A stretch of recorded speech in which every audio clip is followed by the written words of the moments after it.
igama lami nguSakhumuzi wakwaGwala, oyimember ye-co-op ebizwa ngo-Breadcrumbs.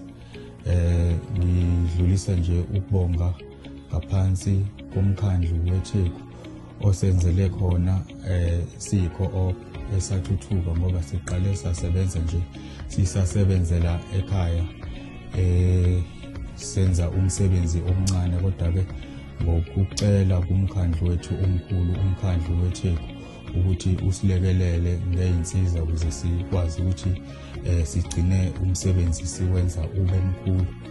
Sibe sesicela-ke kumkhandlu weTheku silekelelwe na ubaba ukhansela ongaphansi kuka-Ward 100 odlale inxaxheba enkulu nayo ukusilekelela ukuze sikwazi ukuthi sithole lezi iy'nsiza esinazo njengamanje.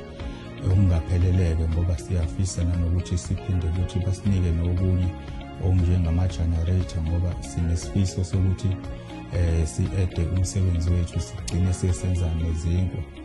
Lokho kuzosilekelela kakhulu ekutheni sikwazi ukuthi siqashe nabantu bakithi, kakhulukazi intsha njengoba ingasebenzi. Ngiyabonga, danko masipala.